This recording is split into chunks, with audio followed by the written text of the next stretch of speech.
Hey, Kool-Aid. From a leadership standpoint, no team has ever lost a national title in week two. No team has ever won the national title in week two. What are you telling your guys now as a leader in that room to get back to focus and kind of, the future is now, as Coach Saban said yesterday? Like you just said, the future is now. I mean, like you said, no one's ever won a national championship in week two or lost it. So I feel like we have to come together and make sure that we got everything together. And the season is still ahead of us. You know, SEC players still ahead. We still have opportunities to do exactly what we want to still do as a team. So like you guys said, week two. I mean, it's a big game and it's a game and all. It's a game that we definitely want to win, but it don't win a national championship or lose it. Hey, Kool-Aid, how would you assess the preparation that you guys had last week in terms of energy and practice? I feel like we could have been better in practice, you know, preparing and just working together as a defense, you know, communicating on the back end, making sure everybody have the right adjustments. And, you know, I feel like guys, even include me, can ask questions to coaches, ask questions to players just to make sure that we better understand what we have going on. So, what were some of the factors that led to the explosive plays that Texas had down the field?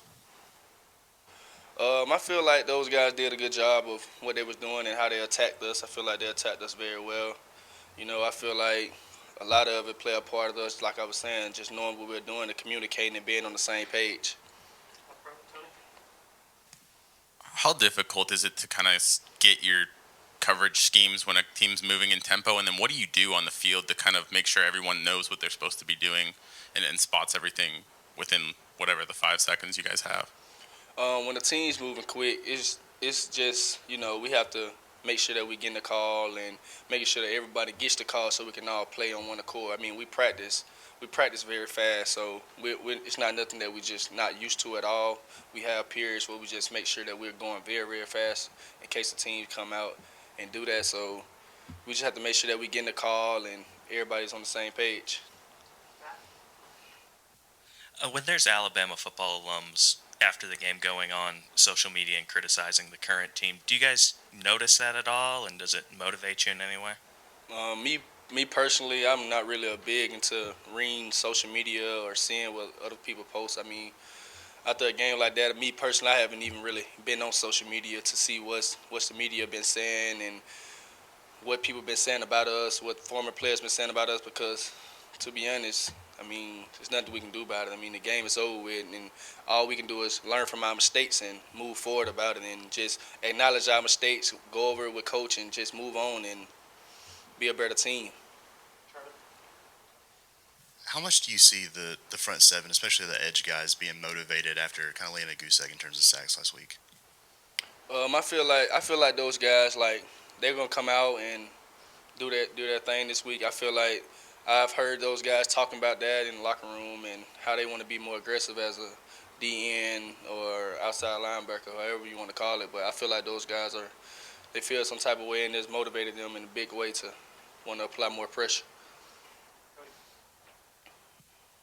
I know Texas is a team that does a lot of pre-snap motion. What kind of challenges does that present for the secondary?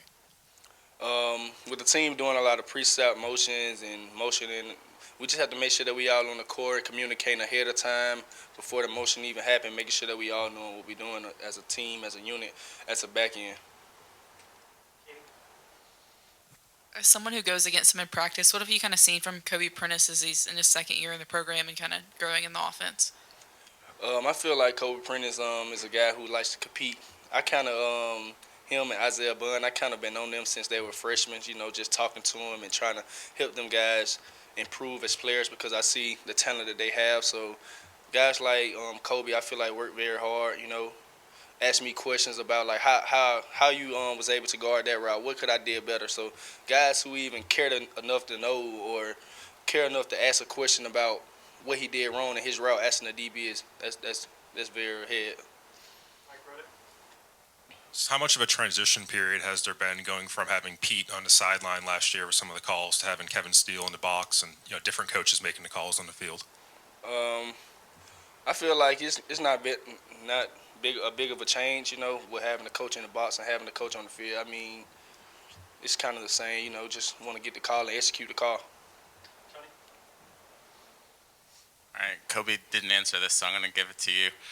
You've seen a lot of Alabama receiving cores. Is this the fastest from top to bottom? And also, who's the fastest player that you've gone against in the unit? Well, I can't really speak on the guys who was here before me. I mean, I don't know how fast those guys were. I mean, I never got a chance to guard them. So, but the guys we have here, it's a lot of speed in the receiver room. I feel like a lot of those guys are fast and can stretch the field. The two that hit my head when we talking about speed is Jermaine Burton and Isaiah Bunn. I don't know which one of them I would say the fastest, but both of those guys are definitely moving. Friends today, raise your hands. You guys have questions?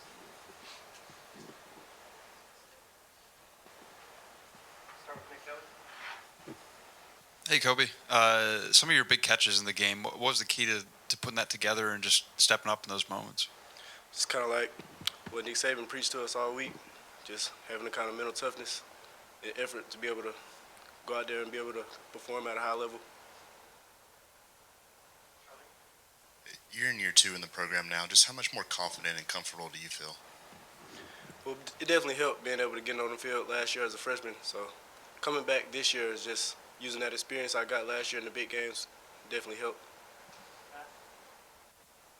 What does Jalen's ability to extend some plays with his legs do for y'all helping get open?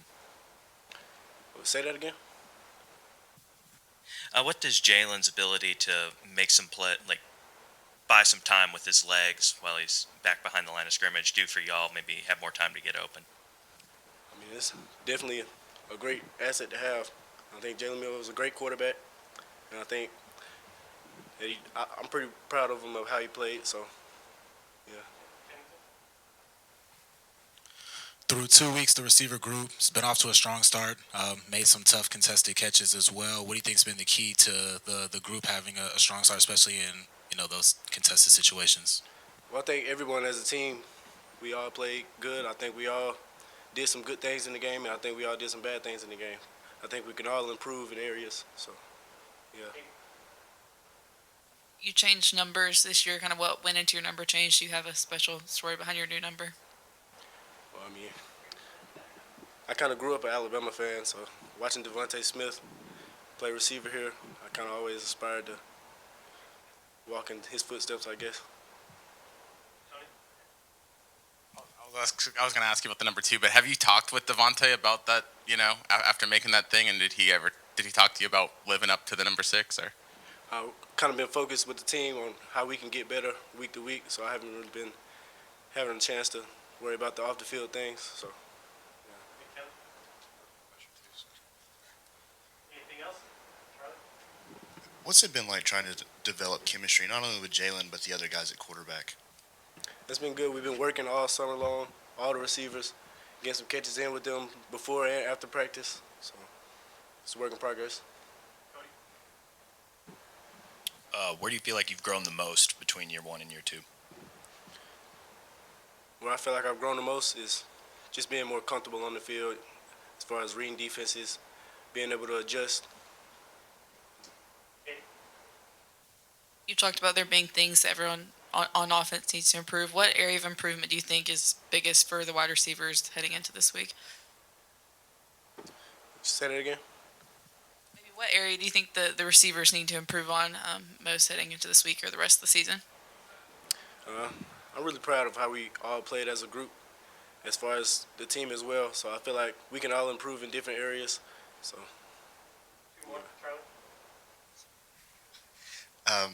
You talked about playing last year as a true freshman. So did Kendrick and I just went blank. Isaiah Bond. What's your relationship like with those guys, and how's that blossom going into year 2? Those are my guys. We bond in the locker room as well as on the field and off the field.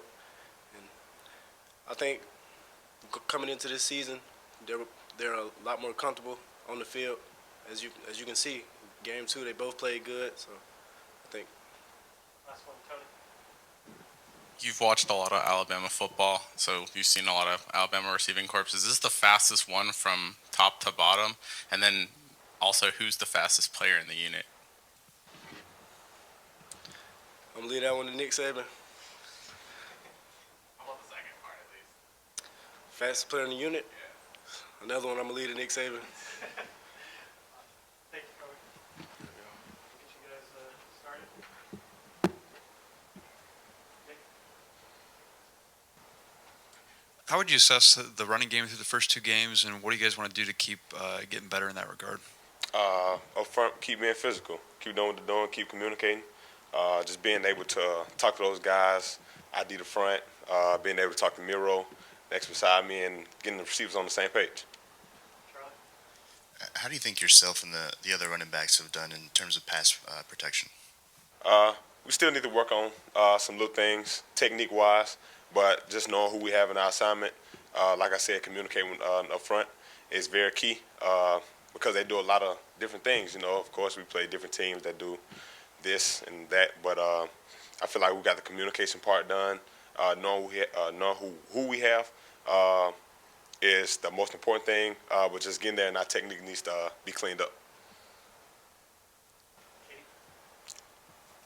How much of success in the running game is dependent on the running backs, or how much is the O-line, or is it y'all have to be in sync together?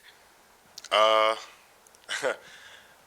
would say that, I mean, it just comes from all of us doing what we need to do and how it needs to be done. Of course, you know, I get in and we get the situations done, and Jace gets in and Jam gets in, and all the backs just know what they need to do. And the O-line as well, no matter who's in. Roydell, do you guys notice when there's Alabama football alums criticizing you on social media after the game, and does that motivate you guys in any way? No, I mean, me, honestly, I don't pay attention to none of that. I don't know if anyone else does, but we try to keep a positive head when, you know, coming away from a week like that. We try to look forward. You know, our goals are still the same, ACC, National Championship, but, you know, we look at 1 week at a time, and we're going to progress from there.